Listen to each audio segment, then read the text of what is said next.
Namaskar, my name is Pushpraj Jhol, and in today's elocution competition, the topic for our discussion is going to be the people of India, ignorant of their very own duties and deprived of their very own rights. In order to understand the people of India in detail and very briefly, we need to divide today's elocution, today's discussion into two main halves. The first half will focus on the deprived of their very own rights part, and the second half will focus on how we Indians are ignorant of their very own duties.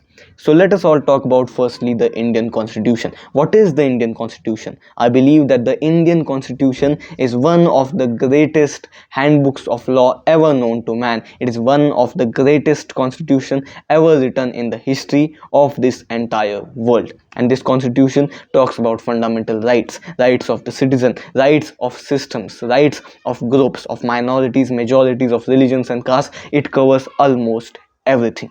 But the constitution also promises us some rights. The constitution, we have to understand, is a tool to complete, to bring to reality the dream of a country called India. India is not merely a country, it is not merely a geographical landform with imaginary boundaries. It is a dream, a utopia wherein the truth always prevails. That is why we consider Satyamev Jayate as the motto of India. And in order to fulfill this dream, we have created the constitution. Dr. Baba Sahib Ambedkar wanted to fulfill this dream of a country where every citizen would practice fraternity, equality and liberty. And that is why the constitution was created. The constitution talks about fundamental rights.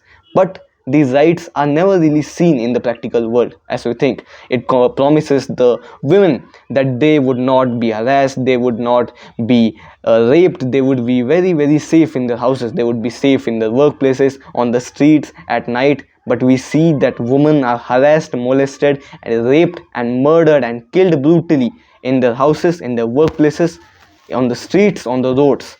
We see that the constitution promises the minorities, the so-called lower castes, the untouchables, that they would be able to live with dignity and equality and in an emotion of fraternity. But we see that they are killed by crowds of so-called upper caste people when they try and attempt to enter their temples.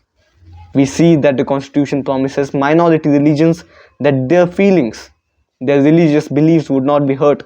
But we also see chants of the names of religions of the majority in front of their religious places. We see their religious beliefs being discriminated against every single day. So who is at the fault here? Is the constitution not fulfilling its promises?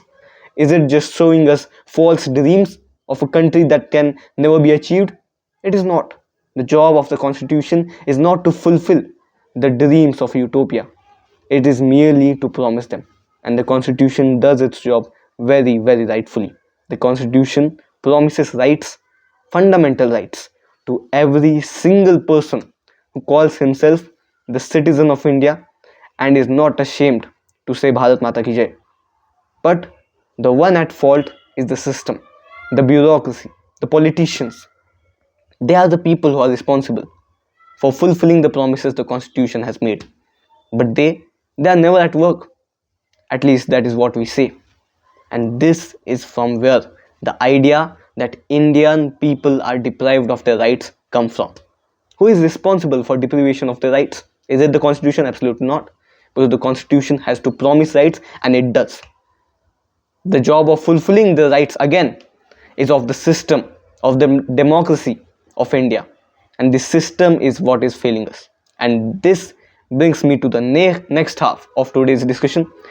That is, people of India ignorant of their very own duties. Think about the situations we talk about in everyday lives. We talk about politicians not doing their job. We say, well, these politicians, they are good for nothing. They just come once in a year, once in 5 years, only for campaigning purposes, but do not do their job right. Well, who are the people voted for them? We. We say that the bureaucrats, they are corrupt. But who are the bureaucrats? They are people like us, of the middle class families, who have given examinations and then became a bureaucrat. We say that the police departments, the municipalities, they do not do their job right. Well then, who are the employees working in these departments? They are people just like us. That is, I want to say that the politicians, the bureaucracy, the entire system of any country is no different than the society, the civilians of that country. That is, the system of any country is merely a reflection, a mirror of any country's society. That is, if the system of India is failing us, the society of India itself has failed the very idea of India. And that is what we need to understand. We need to stop giving out the tax of responsibility to other people, to politicians, to bureaucrats. We need to stop claiming that bureaucrats are the one at fault, that politicians are the one at fault. We need to understand this and take responsibility upon our own heads, because the greatest power of any democracy is a vote, and the right to vote is with the Indian citizen. And if the Indian citizen has the greatest right, that is the right to vote, it also has the greatest responsibility, that is the responsibility of fulfilling the promises of the constitution. You know why we are deprived of our own rights? We are deprived of our own rights because we are ignorant of our own duties. And the day the Indian citizens stop being ignorant of his duties, his fundamental duties, no one would even dare to touch his fundamental rights. And that is why, as a society, on 26th of January 2026, this day we need to mark as a new wave for revolution, a revolution of the conscience of the Indian mind. We need to stop blaming everyone, take the responsibility, the matters into our own hands, because we have the power of vote, power of choice, and the power of change.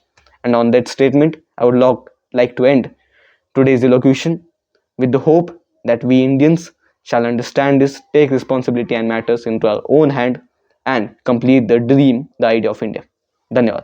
प्रेक्षक हो, तुम्हाला आमच्या स्पर्धकाचा video नक्कीच आवडला असेल. आता या स्पर्धकाला जिंकवून देण्यासाठी तुम्ही सुद्धा मदत करू शकता. या स्पर्धकाचा व्हिडिओ लाईक करून, तसेच स्पर्धकाला प्रेरित करण्यासाठी त्या व्हिडिओवर कमेंट करून, आणि हो, जास्तीत जास्त लोकांपर्यंत हा व्हिडिओ शेअर करून. प्रबोधन बहुउद्देशीय संस्था ही महाराष्ट्रातील कानाकोपऱ्यात विविध सामाजिक आणि शैक्षणिक उपक्रम घेत असते. ही स्पर्धा सुद्धा या उपक्रमाचा एक भाग आहे. आणि हो, या परिवाराचा तुम्ही एक हिस्सा पण होऊ शकता. प्रबोधन मधील विविध उपक्रमांचे अपडेट मिळवण्यासाठी या चॅनलला नक्कीच सबस्क्राईब करा. आणि हो, हा व्हिडिओ शेवटपर्यंत पाहिल्याबद्दल आपल्या सर्वांचे मनपूर्वक आभार.